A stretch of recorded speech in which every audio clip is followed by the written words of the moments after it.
friends, welcome back to another video. In today's video, I can't wait to share with you all some books that I feel like are perfect to read in summer. Now, I'm aware that we're well into summer already, but we do still have a couple of weeks left, and so I thought it might be better late than never to share a list of books that I feel like are really great to settle down with during perhaps your summer holidays, or perhaps just during breaks throughout working as well. In summer, I feel like I gravitate towards books with some beautiful nature prose, and now this is the case with every season, but in summer you've got the goldening fields, you've got luscious green hills, and being able to have that being depicted in writing form really makes me enjoy the season all the more. With the heat comes long, lazy, dwindling summer days, and I love to see that reflected in books that feel like fever dreams. But I also love the opposite end of the spectrum, where we see books that really focus on like the wetter summer days and with heavy rain and that humidity, that stuffiness in the air. And so we have a great range of books across various different genres, and I also have about 4 to 5 books at the end of this video about, well, books that I'd like on my own personal summer wish list as well. So without further ado, here are 10 books that I feel like are perfect to read in summer.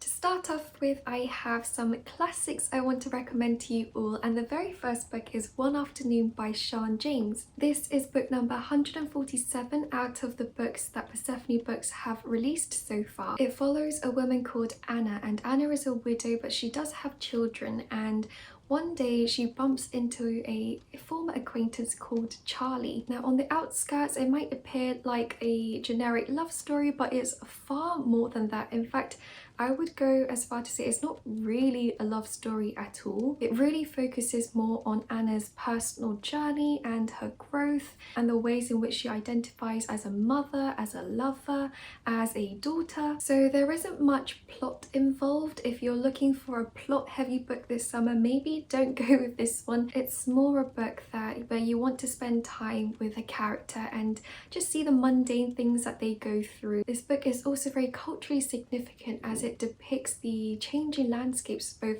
socially, economically and politically during a specific time period in Wales. I feel like Sian James has a very captivating way of writing. There's not much embellishment, it's very like no nonsense kind of style. I don't know, I felt like there was something very appealing about the way that Sian James wrote. The reason why I included this book, even though it wasn't necessarily my favourite book, is that sometimes I feel like you just want to be able to settle down with a book that isn't overly stimulating, and these characters weren't my favourite at all.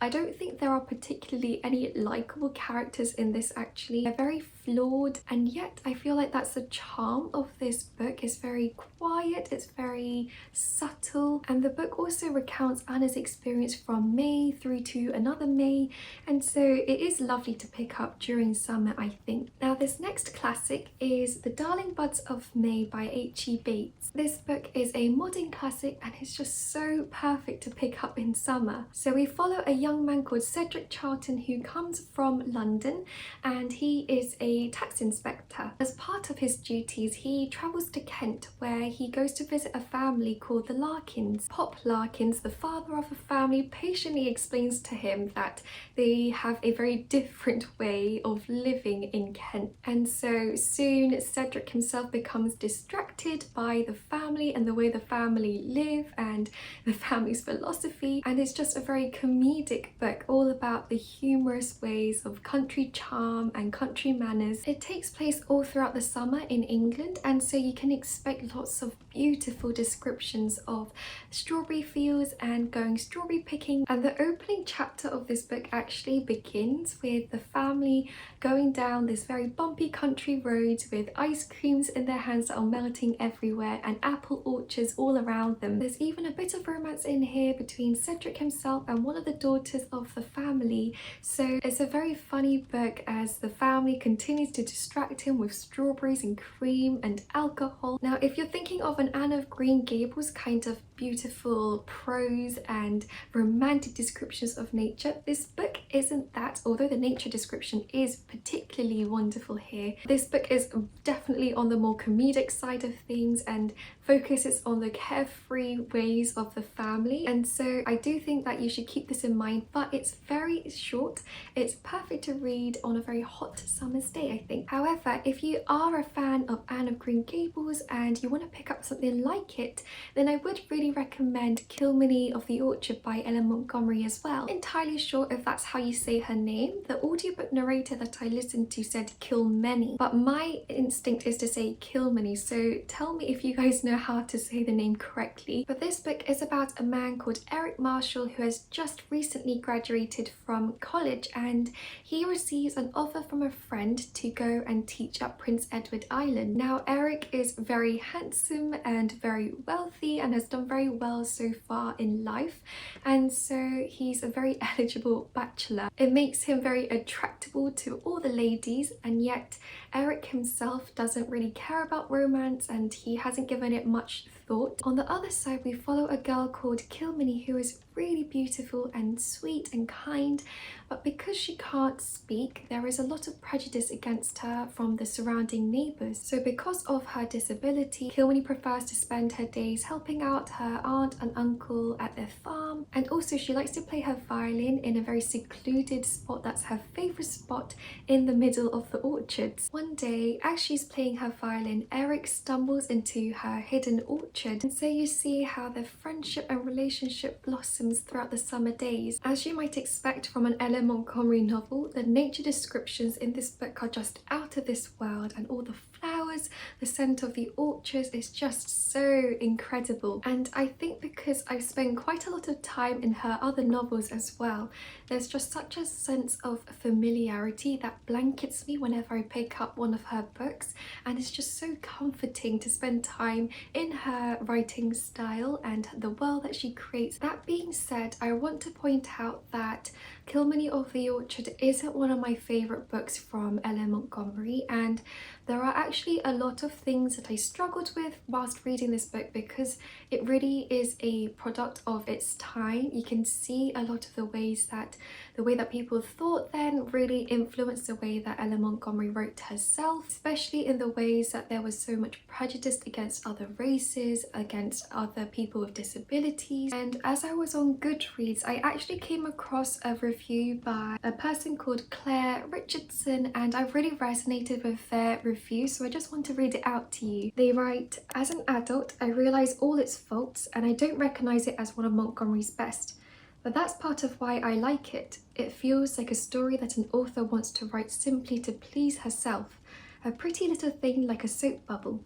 It's simple and elegant and beautiful." So if you do pick up this book, do keep that in mind. The book is a reflection of its time, just like some other books like The Secret Garden as well. Those are the books that were in the classics category, and now for a historical fiction recommendation. I only have one book in this particular category, but it's called Bronze and Sunflower, and it's written by Cao Wenxuan and translated by Helen Wang. I believe that Cao Wenxuan is one of the most celebrated authors for children's literature in China, and so this book is one of his that has been translated into English. It's set amidst the Cultural Revolution in China during 1960s and 70s, and we follow a little girl called Sunflower. Sunflower is from the city, and so when she moves to the countryside of China, she ends up falling in love with the endlessly flowing river, the gorgeous buffaloes, and also the reed marshlands. However, Sunflower spends most of the day by herself, and so she's very lonely until she comes across a boy called Bronze. Bronze is unfortunately ostracized by the other village boys because he can't speak, and so really Sunflower becomes like almost the little sister that he's always longed and wished for, and so the two of them spend all day together Bronze guides her around the village and the two of them grow a very special sibling bond. This is made especially true when a great tragedy befalls Sunflower and her family, and so although Bronze's family is extremely poor, they offer to take in Sunflower as one of their own. This book is incredibly moving and poignant and touching. This author just also has a wonderful gift in describing the natural world. In fact, the opening chapter, I think, was all about how the rain was drenching the land. Both in Cowan Schwann's writing and in Ellen Montgomery's writing, there is such an awe for nature. I do want to note that this book is extremely heartbreaking on so many different levels. It addresses some really difficult topics like losing parents and extreme poverty and social and political oppression as well. Like I mentioned before, this book is set during the Cultural Revolution of China in the 60s and 70s, and this is a particular time period I didn't have much knowledge on, and so it was really educational for me. It was, like I said, incredibly moving, and so I think it's really worth picking up if you want to pick up a children's novel and a middle grade book that is actually really deep and addresses some very difficult things as well. Okay, to start off the fantasy category, we have the A River Enchanted duology by Rebecca Ross. A River Enchanted was the very first book that I read by Rebecca Ross, and it immediately cemented her as one of my favourite authors. The duology is set on the magical Isle of Cadence and is very reminiscent of Scottish islands and folklore and myths as well. We follow a young man called Jack who is from Cadence originally, but he spent the past 10 years on the mainland. On the mainland, he's been very content studying music and he's a very gifted musician as well. However, when young girls start mysteriously disappearing from the isle, Jack is summoned home to try and help find them, and especially because he also has a very young sister as well. On Cadence, there are spirits who rule via fire, water, earth and wind. Now these spirits are extremely capricious and they're known to find mirth in sometimes toiling with humans' lives, at best watching with amusement from afar. And Adira, who is the heiress of the East on the Isle, knows that the capricious spirits only actually answer to a bard's music, and she sends a very reluctant message to Jack asking him for his help with the hopes that he would draw out the spirits via his music. Adira, though, is Jack's childhood enemy, and so the two of them have a very palpable tension between them that drives the romance in this book. This series had such a grip on my heart. There's a very slow burn romance, not just between Jack and Adira, but also two other characters you follow, and I just fell in love with how sweeping it was and how majestic it was as well. The magic in this book was so whimsical and almost dark, but I hesitate to use the word dark because it's not dark in like a gothic kind of way. It's more like an atmospheric heaviness in the air. The unpredictability of the spirits who rule this island, coupled with the fact that the girls are missing and our main character Jack feels like he himself is an outcast on the isle, all of that really adds up to a very suspenseful atmosphere, and the magic and the lyrical and luscious ways in which Rebecca Ross describes the enchantments and the nature of the isle is just so incredibly suspenseful and foreboding even. If all of that wasn't enough to convince you to pick up this book, then I want to note also that because Cadence is an isle, it's surrounded by the sea, and so there are frequent heavy rainfalls and torrential flooding that really add to the atmosphere of this book. And yet in the midst of it, I felt like the characters themselves and the villagers themselves felt like little warm sparks of ember and the warmth from a warm fireplace that glows. Anyways, this was a 5-star series for me, and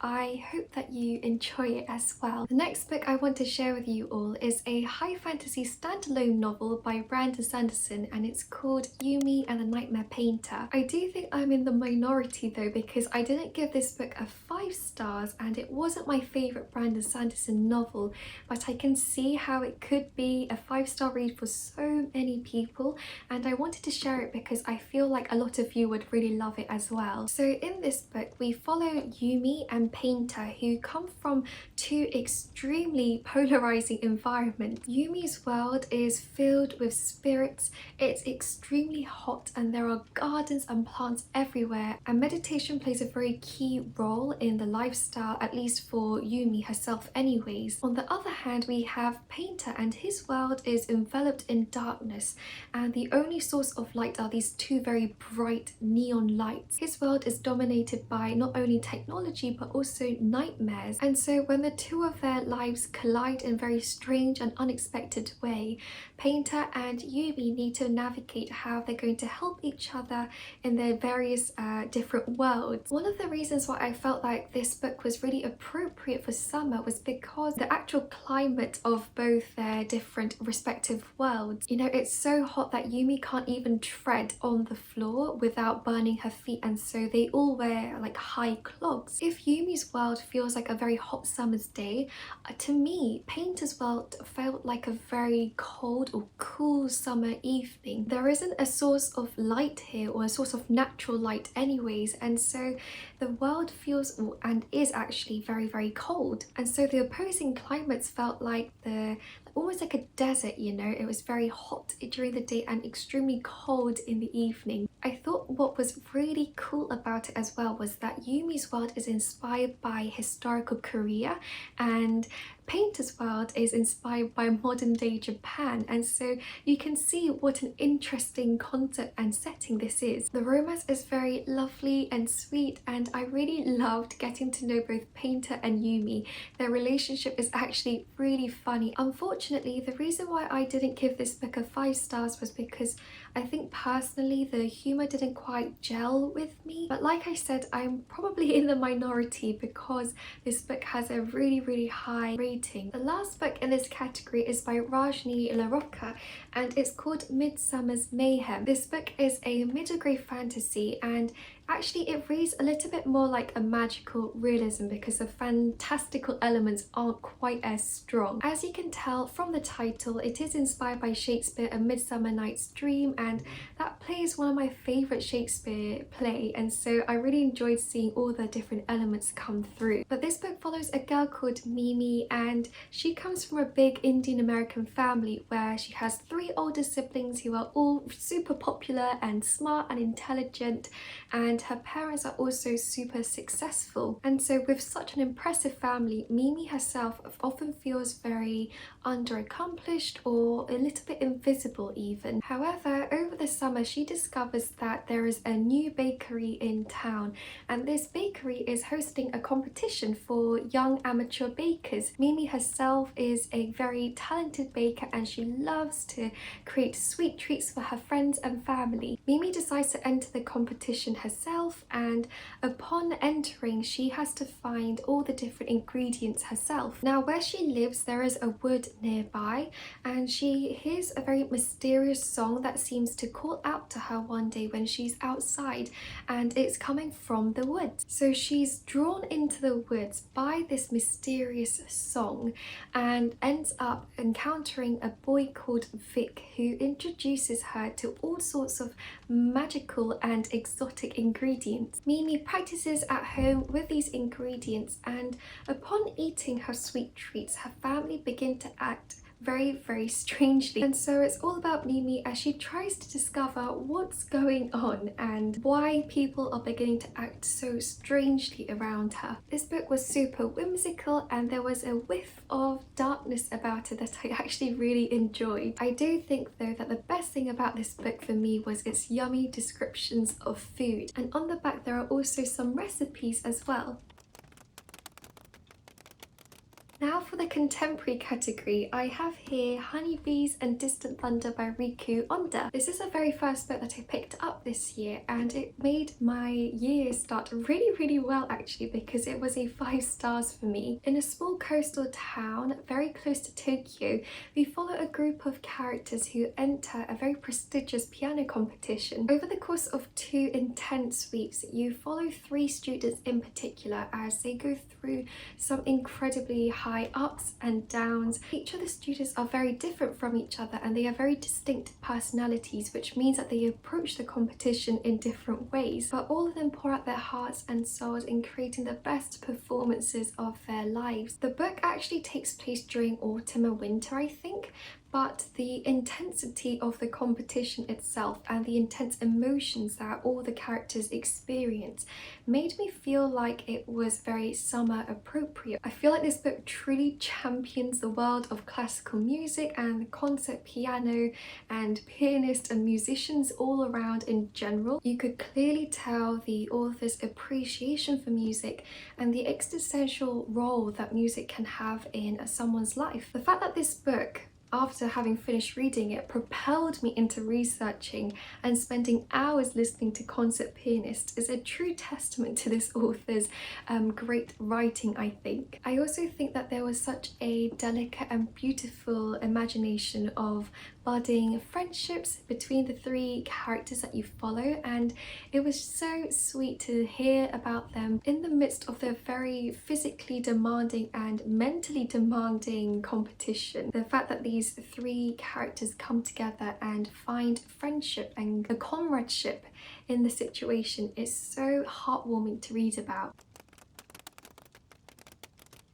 Of course, sometimes you might be in the mood to read a rather emotionally taxing book, but other times you just want to cozy up with a lovely summer romance novel. And so the book that I want to recommend to you in the romance category is When in Rome by Sarah Adams. I can't actually remember if this book takes place during summer specifically or if I'm just associating it with summer because it's a romance novel. It follows a character called Amelia Rose, who is a celebrity, and she is very burnt out from her life of fame and all the glitz and glam. And so, inspired by her favourite Audrey Hepburn movie Roman Holiday, she decides to go off to Rome herself in order to take a bit of a break, but not to Rome, Italy, to Rome, Kentucky. Her trip doesn't get off to a very good start though, because her car ends up breaking down and she finds herself on the front lawn of a very grumpy guy called Noah. Noah, however, makes it super clear that he doesn't care for celebrity problems and he doesn't have the time because he's way too busy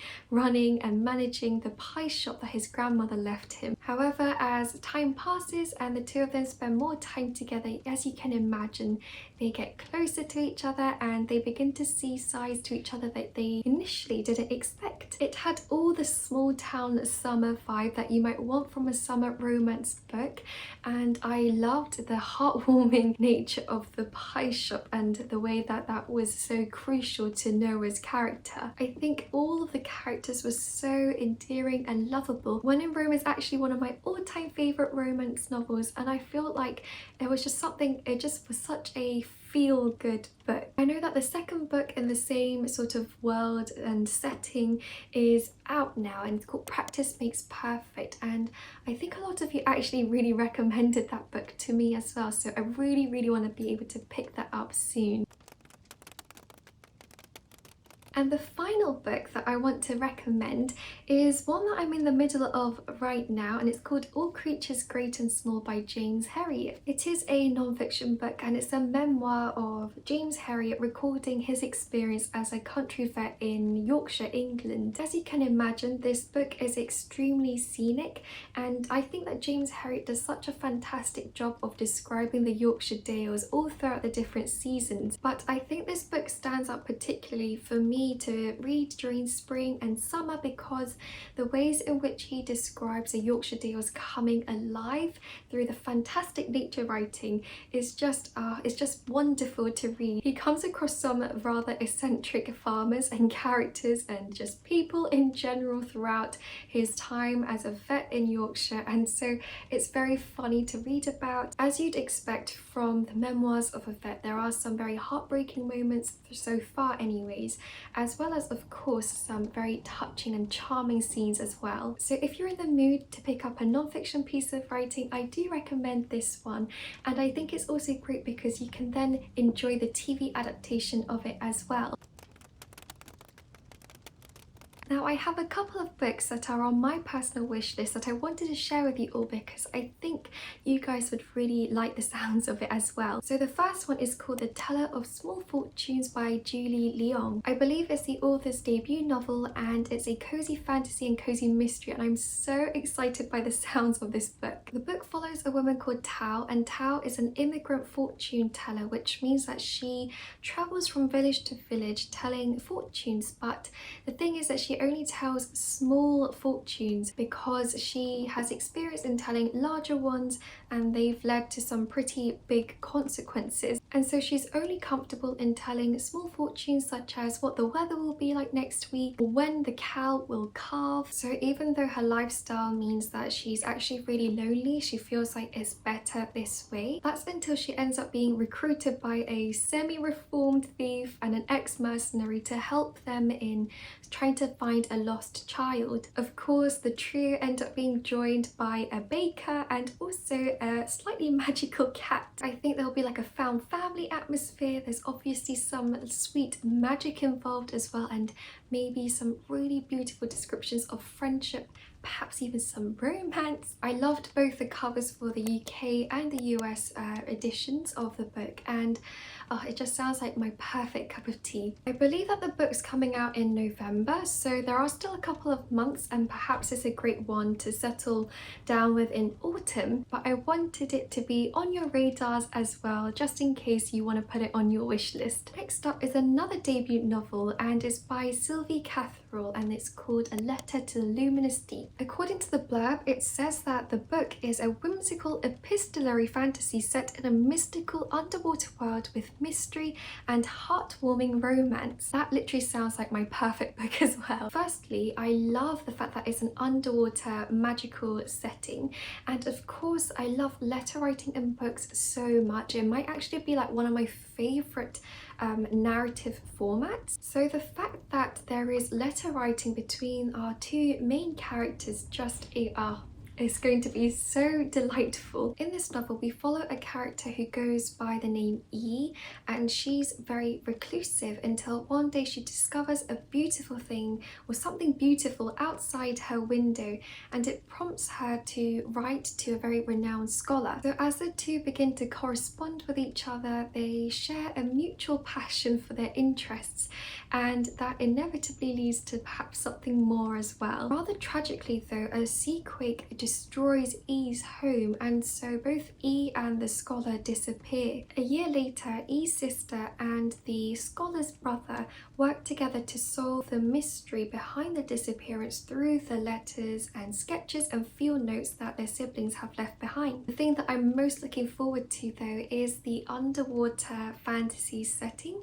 I think it could be so magical and so dreamy as well. I've heard that this book feels a lot like Emily Wilde's Encyclopedia of Fairies, but underwater and magical academia and epistolary format as well. Another book I'm looking forward to picking up is called Song of the Six Realms by Judy I. Lin. Judy I. Lin wrote A Magic Steeped in Poison, and I loved so many parts of that novel. I thought that it was incredibly creative, and I loved that it was centered all around tea. However, there were a couple things that I didn't really quite love about the book, and so I didn't give it 5 stars, I don't think, but I am excited to see how this book pans out. So in A Song of the Six Realms, we follow Shui, I think that's how you say her name, who is a very talented young musician, but when she ends up finding herself with no family and no patrons, Shui thinks that there is no future for her anymore. Then one night, she is unexpectedly called to put on a private performance in a garden for Duke Meng. The Duke is surprisingly kind and awkward for nobility, and he surprises Shui further when he offers her the irresistible opportunity to play for him at his manor for an entire year. And at the end of the year, he will let her go without any strings attached. However, the Duke's motives become increasingly more suspicious when nightmarish things keep happening to them, I think, or something along those lines. I feel like the Chinese mythology element will be really entertaining and engaging to read about, and hopefully the fact that she's a musician will actually come into play, and that music will have a role in somehow helping the realms to heal. Last but not least, I can't wait to read The Forest Where the Phoenix Sleeps by Brooke Marley Jones. It looks so magical and delightful. If the cover isn't enough to draw you in, I think this book follows a woman called Nell, who is a burnt out barista. As she walks home one night late at night, she ends up accidentally incinerating someone, and through this instance discovers that she's actually magical. Sadly, not only does she incinerate someone, but she also suffers a very mortal injury herself from the magical incidents. So my phone just ran out of storage, but carrying on, Dara, who is watching the whole thing take place, he's a magical outcast himself, and so he whisks her away into a magical realm where magic reigns. In this new world, Dara and Nell end up having to fight different kinds of monsters and nightmares and ghosts as well. But to top it all off, Dara ends up being captured by a murderous queen, and so it's up to Nell to try and save him. I really feel like this book is going to be so much fun and lots of different adventures, and with that concludes all the different books that I recommend for summer and books I look forward to reading over the next few weeks as well. So I hope you really enjoyed this video, and I hope that you were able to perhaps find a couple of books that you never heard of before. If you have any books that you think are also perfect to read, do share them in the comments below so that both myself and other people can find great book recommendations. But thank you all so much for watching, friends, and I really hope you have a wonderful rest of your day. Bye!